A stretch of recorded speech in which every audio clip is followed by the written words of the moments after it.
नमस्कार सभी मित्रों को। दोस्तों एक कुंडली का एनालिसिस करते हैं, देखते हैं इस कुंडली की क्या स्थिति है। बहुत ही इंटरेस्टिंग कुंडली है दोस्तों, आपको बहुत कुछ इसमें जानने को मिलेगा। आप देखिए चतुर्थ भाव में पंचग्रही योग 5 ग्रहों का बना हुआ है, सूर्य बुध शुक्र शनि और राहु। लेकिन क्या ये पंचग्रही योग काउंट होगा, यानी कि एक दूसरे से युति इनकी मानी जाएगी, ये भी आगे हम समझेंगे। ये पंचग्रही योग क्या प्रभाव देगा और इस कुंडली में क्या प्रभाव होगा वो भी हम समझेंगे। बहुत कुछ आपको इस कुंडली से जानने को मिलेगा। चलिए समझते हैं। डेट ऑफ बर्थ नोट कर सकते हैं आप। 4 अप्रैल 1968 11:35 PM झरिया झारखंड का जन्म है। ये धनु लग्न की कुंडली है। लग्नेश गुरु जो हैं वो भाग्य भाव में बैठे हुए हैं।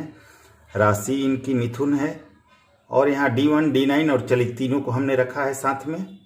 और इस कुंडली का एनालिसिस करते हैं, देखते हैं इस कुंडली में क्या स्थितियाँ हैं। बहुत कुछ इनके प्रश्न भी हैं, उनकी भी कोशिश यहाँ पर परफेक्ट रूप से हम जवाब देंगे इनको, और कोशिश करेंगे कि इनके पूरे प्रश्नों का और सभी कुछ का समाधान मिल सके और परफेक्ट समाधान देने की कोशिश करेंगे। यहाँ पर सभी नियमों को अप्लाई किया गया है। अष्टक वर्ग, षडबल, पुष्कर, नवमांश, भीमशोपक बल, जितने भी नियम होते हैं कुंडली के, सब कुछ यहाँ पर अप्लाई करके एनालिसिस किया गया है। तो चलिए समझते हैं। शुक्ल पक्ष की सप्तमी तिथि का जन्म है। मृगशिरा नक्षत्र के चतुर्थ चरण में जन्म हुआ है। योग शोभन है, करण गर है, पाया ताम्र है, वर्ण शूद्र है। पाया ताम्र है तो ठीक है, धन तो रहेगा इनके पास। वर्ण शूद्र है, योनि सर्प है, गणदेव है, वस्व मानव है, नाड़ी मध्य है, लग्न धनु है, गुरु लग्नेश होते हैं, राशि मिथुन है, बुध देव राशि होते हैं। इनके पुष्कर नवमांश में बुध तथा शुक्र हैं जो कि चतुर्थ भाव में हैं। अष्टक वर्ग में पराक्रम भाव को 25 पॉइंट, सुख भाव को 25, पंचम भाव को 24, षष्ठम भाव को 31। षष्ठम भाव को 31 मिलना, 28 से ज़्यादा मिलना दोस्तों थोड़ा सा नेगेटिव है, यह परेशानी को दिखाता है। सप्तम भाव को 25 और कर्म भाव को 22 पॉइंट मिले हैं। षडबल में शुक्र नंबर 1 रैंक पर, इसके बाद मंगल नंबर 2 पर, नंबर 3 पर सूर्य, नंबर 4 पर चंद्रमा, नंबर 5 पर शनि, नंबर 6 पर गुरु और सबसे कमजोर बुध देव सप्तमेश षडबल में है। धनु लग्न अग्नि तत्व द्विस्वभाव राशि है। मिथुन राशि वायु तत्व द्विस्वभाव राशि है।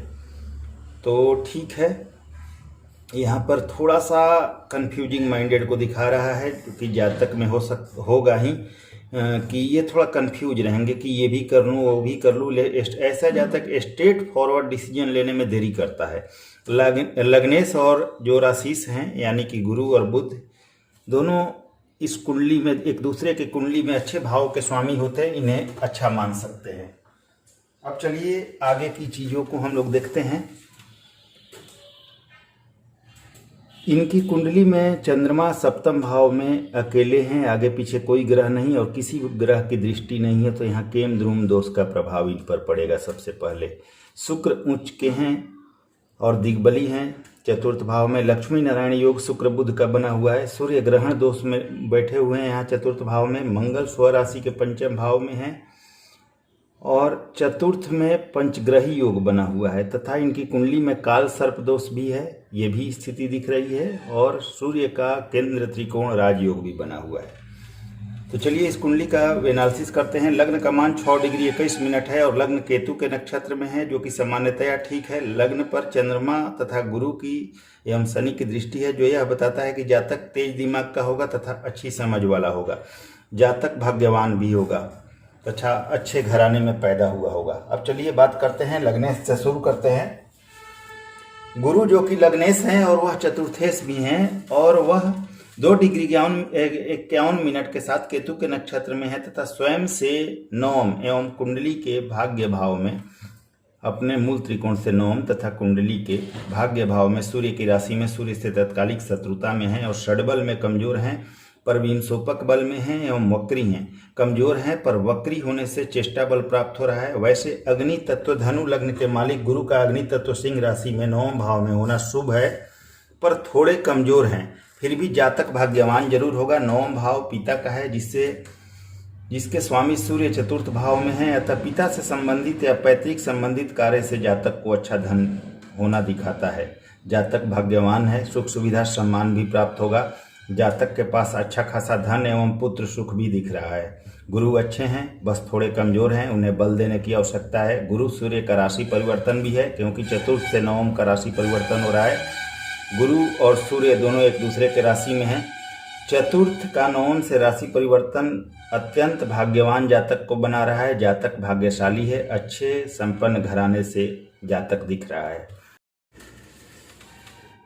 शनि की बात करें जो द्वितीय से एवं तृतीय से हैं और वह 21 डिग्री 51 मिनट के साथ बुध के नक्षत्र में है तथा षडबल में ठीक है एवं अपने मूल त्रिकोण यानी तृतीय भाव से अपने मूल त्रिकोण से द्वितीय यानी कि कुंडली के चतुर्थ भाव में गुरु की राशि में गुरु से तत्कालिक शत्रुता में है तथा सूर्य बुध शुक्र और राहु से युति एवं केतु से दृष्ट है एवं सूर्य से पूरी तरह अस्त हैं। यहाँ बुध 2 डिग्री तथा शुक्र 1 डिग्री के हैं, अतः शनि एवं शुक्र बुध की डिग्री डिफरेंस, शनि से शुक्र बुध की डिग्री डिफरेंस बहुत ज़्यादा है। अतः शुक्र और बुध से शनि की युति बिल्कुल भी नहीं मानी जाएगी, बिल्कुल ही मान्य नहीं होगी, यानी कि शनि और शुक्र बुध की युति नहीं मानी जाएगी इस कुंडली में।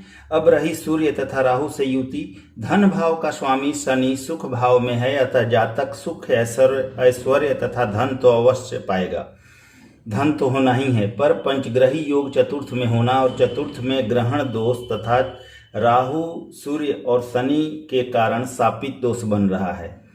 यह जीवन में उतार चढ़ाव आकस्मिकता को भी दिखाता है। यह भी दिखता है कि आपके घर वास्तु दोष होगा, मकान का काम शुरू होने पर रुकावट होगी, जीवन में 2-3 मकान भी आप बदलेंगे। पंचग्रही योग चतुर्थ में है जो यह भी दिखाता है कि किसी से धोखा और आपके पैसे भी फंसेंगे या फंसे हैं। चतुर्थ भाव फंसे हुए पैसे को दिखाता है, पैसे देर से तथा धीरे धीरे आपको मिलेंगे क्योंकि पंचम भाव स्ट्रांग है। हालांकि आपके पास सुख सुविधा धन की कमी बिल्कुल नहीं है, यह कुंडली बताती है। पिता संबंधी परेशानी या मतभेद का योग भी दिख रहा है, उसका ध्यान रखना चाहिए। तृतीय का स्वामी चतुर्थ भाव में है, अतः तृतीय का स्वामी चतुर्थ भाव में है, अतः आप नौकरों तथा आदमियों पर ज़्यादा निर्भर रहते हैं, आलस भी करते हैं। भाग्य सूर्य से युति है, ठीक है, पर स्वास्थ्य समस्या, करियर में उतार चढ़ाव तथा कार्य में देरी होगी। शापित दोष की शांति कराएं। शनि विंशोपक बल में है इसलिए बलवान भी हैं। चलिए आगे चर्चा करते हैं। मंगल की बात करें, मंगल जो आपके पंचमेश हैं और यह द्वादश हैं और 12 डिग्री 17 मिनट के साथ केतु के नक्षत्र में है तथा षडबल में बलवान है एवं स्वयं के मूल त्रिकोण एवं कुंडली के पंचम भाव में है, अपने मूल त्रिकोण और कुंडली के पंचम भाव में है और लग्नेश गुरु से दृष्ट हैं। लग्नेश पंचमेश का संबंध भी है। ऐसा जातक भाग्यवान होता है, सम्मान पाता है, धन की कमी नहीं होती, आपके पुत्र संतान भी होंगे, धन अच्छी खासी होगी, अच्छे घर संपन्न घर के हैं आप, आय की स्थिति अच्छी होगी, पर खर्च भी उसी अनुपात में होता होगा तथा हॉस्पिटल या बीमारी पर भी खर्च दिख रहा है।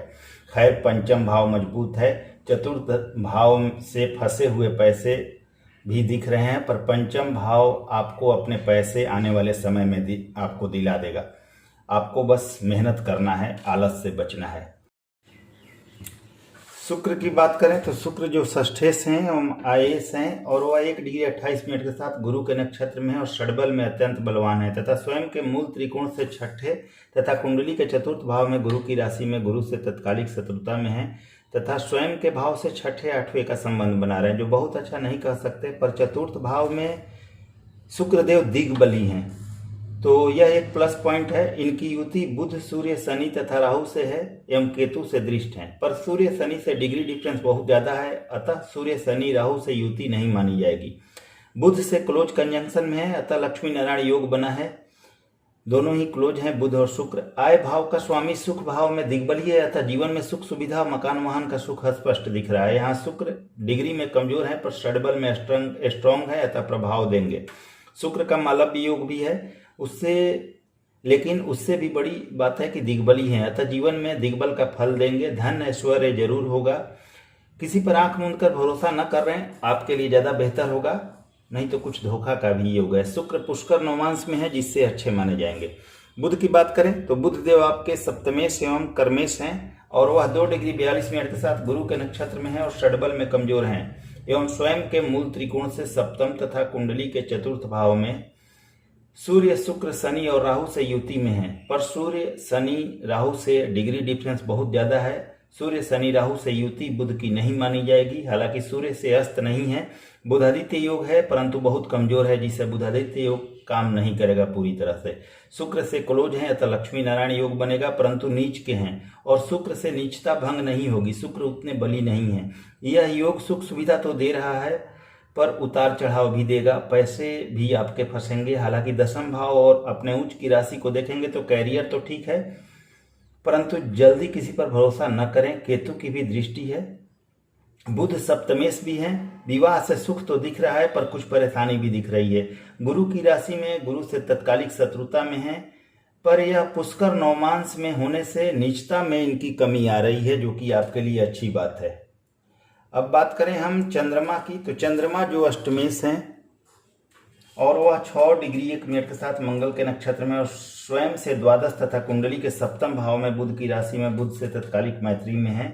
अष्टमेश सप्तम में कुछ न कुछ वैवाहिक परेशानी, स्वास्थ्य समस्या, कुछ बीमारी तथा व्यापार में उतार चढ़ाव को दिखा रहा है, क्योंकि चंद्रमा के अंदरून दोष में भी है, जो मानसिक अशांति, व्यापार में उतार चढ़ाव, पैसे फंसना, गुप्त दुश्मन तथा स्वास्थ्य समस्या एवं माता संबंधी समस्या तथा काम में देरी करेगा। चंद्रमा का उपाय आवश्यक है। अब सूर्य की बात करें तो सूर्य जो आपके भाग्येश हैं और वह 21 डिग्री 37 मिनट के साथ बुध के नक्षत्र में है और षडबल में बलवान है तथा स्वयं से अष्टम तथा कुंडली के चतुर्थ भाव में गुरु की राशि में गुरु से राशि परिवर्तन में है और स्वयं से छठे 8वें का संबंध बना रहे हैं। पर गुरु से राशि परिवर्तन करके चतुर्थ से 9 का परिवर्तन महायोग है और आपके सूर्य केंद्र त्रिकोण राजयोग में भी हैं, क्योंकि त्रिकोण के मालिक होकर केंद्र में बैठे हैं। यह आपको अत्यंत भाग्यशाली बना रहे हैं, सुख सुविधा भी दिखा रहा है, पर राहु से ग्रहण दोष है तथा शनि से युति है। बुध शुक्र से डिग्री डिफरेंस बहुत ज्यादा है, अतः यह बुध शुक्र से युति नहीं मानी जाएगी। खैर, ग्रहण दोष सुखों में उतार चढ़ाव, पैसे फंसना, पिता संबंधी परेशानी तथा वास्तु दोष देगा। किसी से धोखा ना हो इसका ध्यान रखें। यह ग्रहण दोष बहुत क्लोज है, अतः मकान बनाने में रुकावट, कैरियर में कभी कभी उतार चढ़ाव भी देगा। प्रचंड शापित दोष चतुर्थ भाव में बना हुआ है, इसकी भी शांति कराएं। यहाँ यह भी दिख रहा है कि आपके एक भाई थे जो अब नहीं है, आपके एक भाई थे जो अब नहीं है, कम उम्र में उनकी मृत्यु हुई है और चतुर्थ भाव का शापित दोष यही बता रहा है कि आपके एक भाई थे, तृतीय भाव के मालिक चतुर्थ भाव में शापित दोष में है, तो आपके भाई की मृत्यु हो गई है, जो आपको तब तक परेशानी देगी यह शापित दोष जब तक कि आप इसकी शांति नहीं करा लेते हैं। सूर्य का केंद्र त्रिकोण राजयोग है, पर राहु के प्रभाव से कमी आ रही है, हर काम में बाधा और बनते हुए काम बिगड़ेंगे आपके, तो इसका शापित दोष का उपाय बहुत जरूरी है और साथ में राहु का उपाय भी आपके लिए बहुत जरूरी है। और एक कारण और बन रहा है कि काल सर्प दोष बन रहा है, जो कि हर काम में देरी और बाधा उत्पन्न करता है, बनते हुए काम बिगड़ते हैं, स्ट्रगल भी बढ़ जाते हैं। अब चलिए राहु की बात करें तो राहु जो चतुर्थ भाव में गुरु की राशि में 25 डिग्री 38 मिनट के साथ बुध के नक्षत्र में है, नक्षत्र स्वामी 7 हैं। राहु से शुक्र बुध की युति नहीं मानी जाएगी क्योंकि डिग्री डिफरेंस बहुत ज्यादा है। शनि सूर्य से युति, शनि और सूर्य से यहाँ पर युति बन रही है। यहाँ शापित दोष और ग्रहण दोष भी है, जो मकान संबंधी समस्या, वास्तु दोष, परेशानी, स्वास्थ्य समस्या, कैरियर में उतार चढ़ाव तथा फालतू का खर्च देगा। उपाय आवश्यक है और केतु भी इनको देख रहे हैं और देखेंगे ही।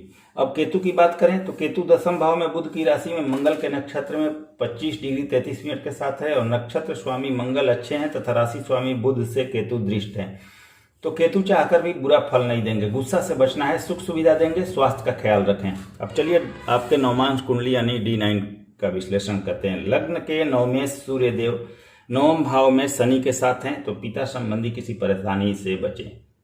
लग्न के सप्तमेश बुध D9 के तृतीय भाव में मंगल और शुक्र के साथ हैं। D9 के लग्नेश तथा नवमांश के कारक शुक्र तृतीय भाव में चंद्रमा के सौम्य नवमांश में है मंगल बुध के साथ। सप्तमेश मंगल तृतीय भाव में नीच के हैं और सप्तम में चंद्रमा नीच के हैं और दोनों ने राशि परिवर्तन किया हुआ है, जो ठीक है, पर वैवाहिक मतभेद कभी कभी कुछ ना कुछ प्रॉब्लम रहा होगा। यहाँ व्यापार या कार्य क्षेत्र में खपने वाला योग भी है। गुरु द्वादश में है, शनि आपके भाग्य भाव में स्वयं की राशि में है, शुक्र बुध सौम्य नवमांश में तृतीय भाव में है, राहु केतु चतुर्थ एवं दशम में है। उतार चढ़ाव वाला वैवाहिक जीवन या कुछ अनबन रही होगी। हालांकि नवमांश ठीक है। चतुर्थ में केतु काम में बाधा तथा कुछ परेशानी देंगे, प्रयास से काम सफल होंगे। आपका चलित कुंडली सेम है, उसमें कोई डिफरेंस नहीं है, आप देख सकते हैं। अब चलिए आपके प्रश्नों की तरफ आते हैं और आपको कुछ सटीक उपाय बताते हैं। अभी शनि की दशा है जो सामान्य है, इसमें पैसे फंसेंगे। इसमें राहु की दशा जब आई होगी अंतरदशा तो आपको ज़्यादा परेशानी हुई होगी। इसमें पैसे फंसेंगे, काम रुकेंगे, अड़चन आएगी। इसके बाद बुध की दशा है जो साधारण रहेगी पर कैरियर ठीक रहेगा, क्योंकि बुध पुष्कर नवमांश में है। अभी का समय थोड़ा सा परेशानी वाला है, फिर भी आपका काम बनेगा, कुछ उपाय के साथ और ज़्यादा बेहतर होगा। आपकी कुंडली में काल सर्प दोष भी है, क्योंकि राहु केतु के मध्य सारे ग्रह हैं जो हर काम में बाधा तथा बनते हुए काम में रुकावट पैदा करेगा। परेशानी का कारण शापित दोष और काल सर्प दोष कुंडली में है। काल सर्प दोष एवं शापित दोष की वैदिक शांति आपको करानी चाहिए। किसी वैदिक ब्राह्मण को पकड़िए, उनसे बोलिए काल सर्प दोष की शांति कराएं और शापित दोष की वैदिक शांति करा दीजिए। आप एक माणिक पहने तथा पोखराज पहने, आपके लिए बेहतर रहेगा। शंकर भगवान की पूजा करें नियमित रूप से, दूध और जल के साथ उस पर काला तिल डालकर उसमें अभिषेक करें और समय समय पर साल में 2-3 बार रुद्राभिषेक शंकर भगवान का कराएं एवं चंद्रमा का बीज मंत्र ओम सोम सोमाय नमः प्रतिदिन 108 बार करें। किसी प्यासे को या गरीब को पानी पिलाएं। चावल का दान करें। सोमवार को नियम बना लीजिए, थोड़ा सा चावल का दान करना। रात को दूध नहीं पीना है। धन तो होगा आपके पास, उपाय के बाद रुकावटें भी खत्म हो जाएंगी। आपका जो दिख रहा है, जो आपका पैसा फंसा हुआ है, वह पैसा भी आपके पास आ जाएगा। स्वास्थ्य समस्या भी आपकी ठीक होगी, क्योंकि आपका कुंडली बता रहा है कुछ पैसे फंसे होंगे, लेकिन वो चीज़ वापस में मिल जाएगी आपको। तो उपाय कीजिए, सब कुछ ठीक हो जाएगा। वैसे धन के लिए कुंडली अच्छी है। चलिए अगली वीडियो में फिर से मिलते हैं। नमस्कार, धन्यवाद।